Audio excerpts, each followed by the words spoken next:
Buenas tardes a todos y bienvenidos un día más al invitado de Radio Francia Internacional. Este sábado va a tener lugar en la Cité Internacional de las Artes, aquí en París, el concierto parisino del Festival A Tempo, festival dedicado a la música contemporánea que se celebra desde hace 25 años en la capital venezolana, en Caracas. En esta ocasión, el pianista Manuel Laufer y el violonchelista Pierre Strauch van a interpretar, entre otras, obras del compositor también venezolano Diógenes Rivas.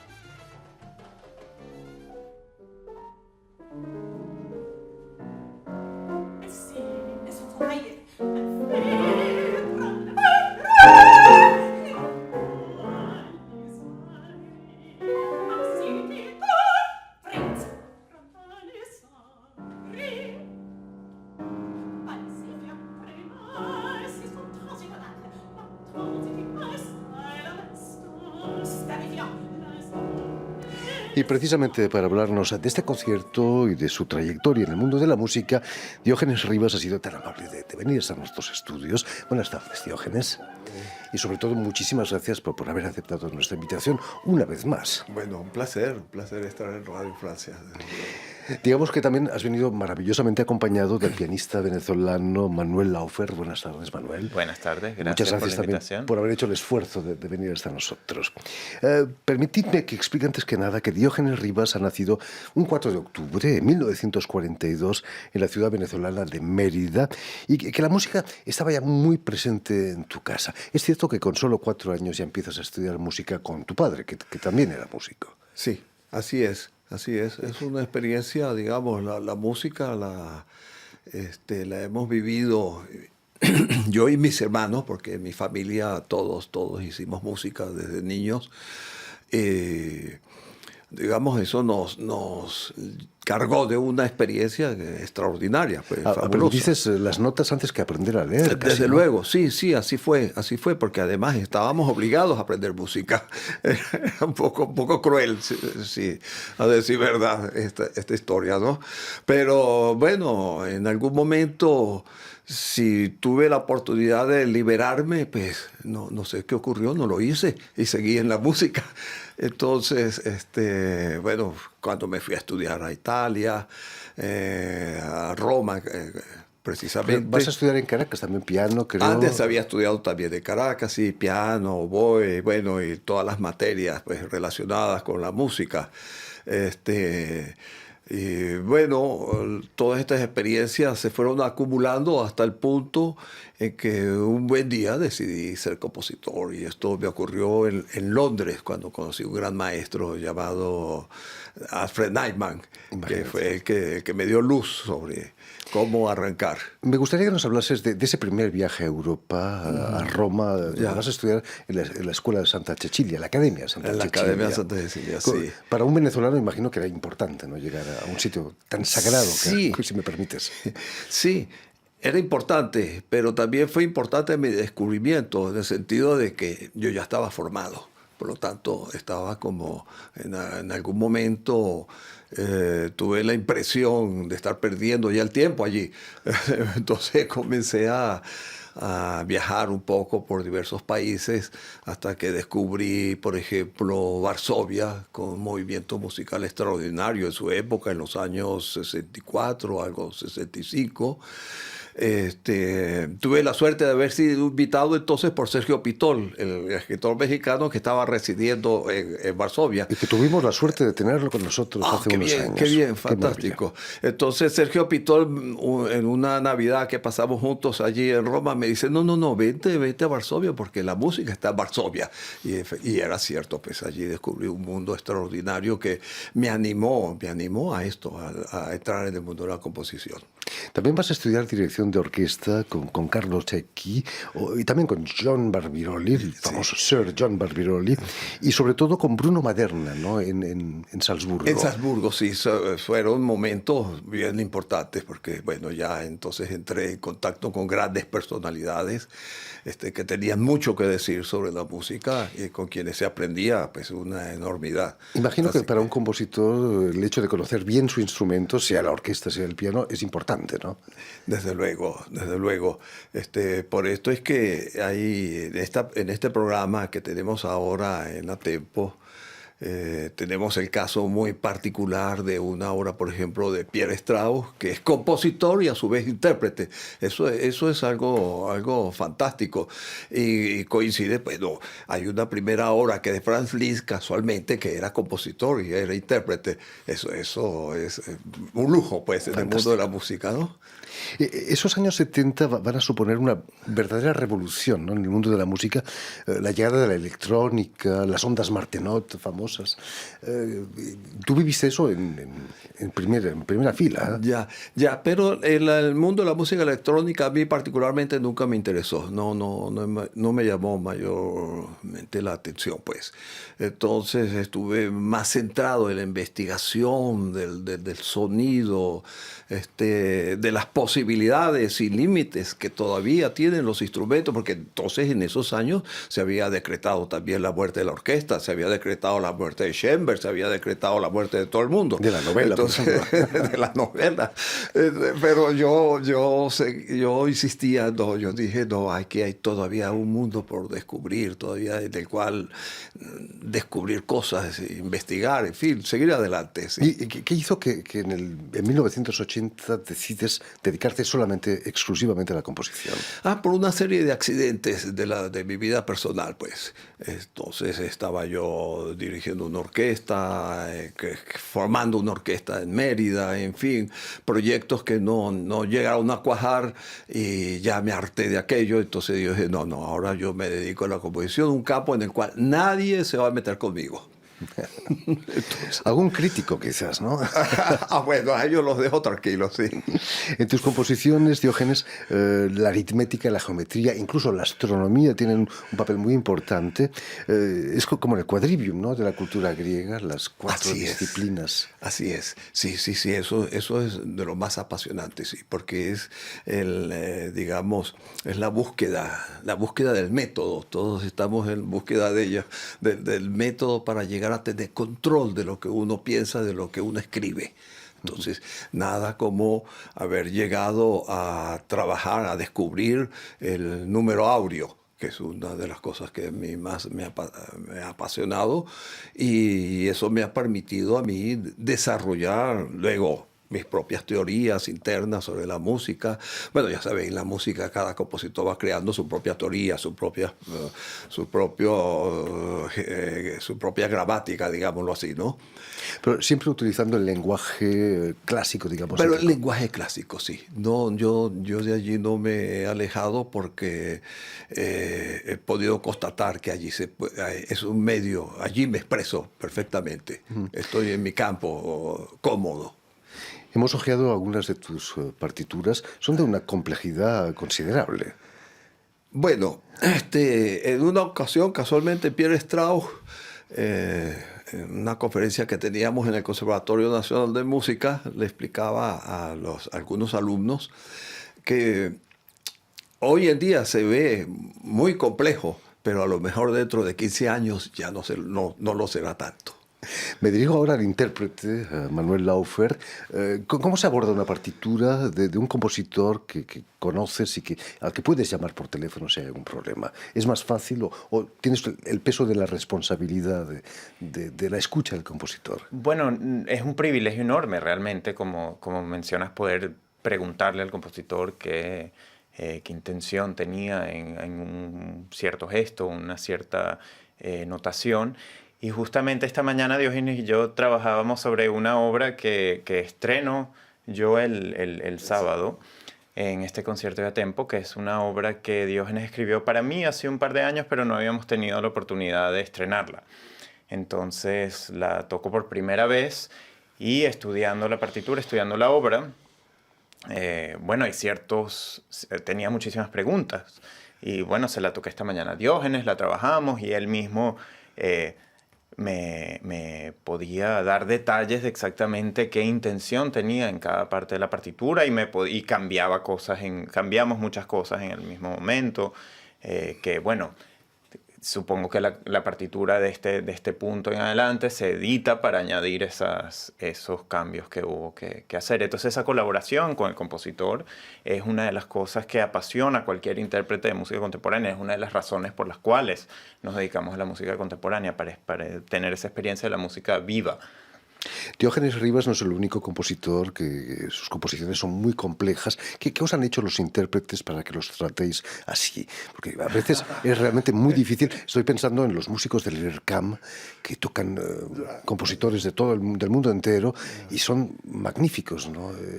Hace falta un virtuosismo extremo, ¿no? ¿Qué os han hecho? Bueno, pues me viene a la mente algo que a lo mejor pueda explicarlo. Y es que cuando yo escribo una obra, en este caso particular, muy preciso para Manuel Afer, es una especie de retrato de Manuel Afer que yo estoy haciendo. Sabes que puede interpretarlo. Conozco todas sus posibilidades y me ofrece tal libertad para la escritura que, bueno, es un lujo. Es un lujo. Tan cierto es que luego cuando la trabajamos juntos, podemos trabajarlo juntos muy rápidamente, porque ya Manuel Afer tiene en sus manos todo resuelto. Eso es una maravilla, pues trabajar con los grandes. Fantástico.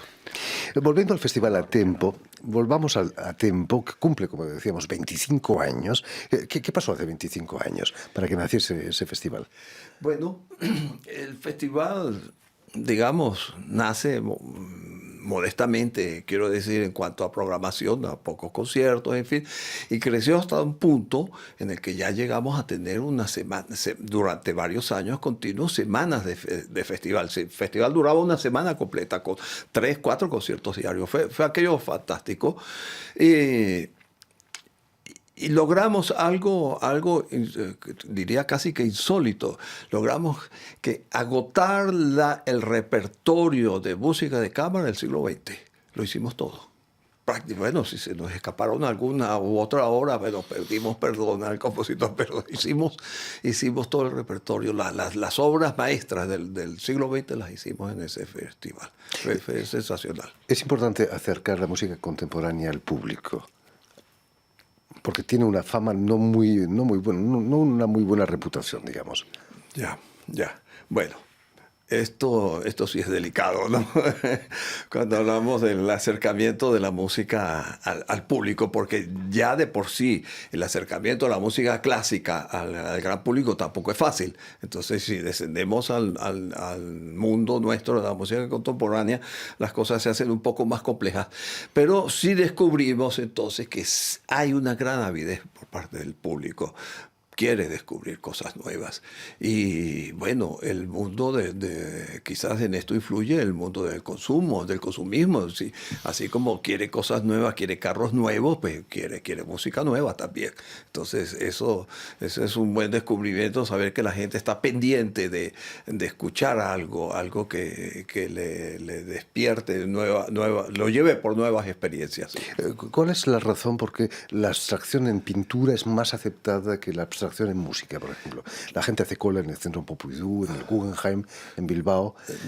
Y hay menos colas para los conciertos de música contemporánea. Ya.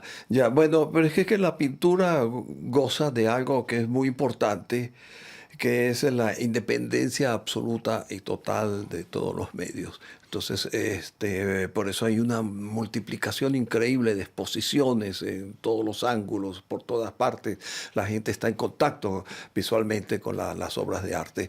En cambio, en música apenas, bueno, pues mire, apenas se puede conformar quizás 1 hora a la semana, alguna radio que se digne transmitir algún programa de música contemporánea. En fin, se hace más difícil el acercamiento a la música contemporánea.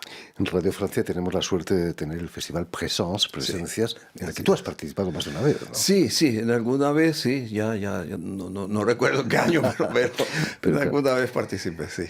Hablando de Francia, el gran compositor y director de orquesta Pierre Boulez fue presidente de honor del Festival A Tempo. fue presidente de honor y nosotros estábamos honradísimos, orgullosísimos de esa presidencia de Boulez, a quien le interesó enormemente el festival desde un principio.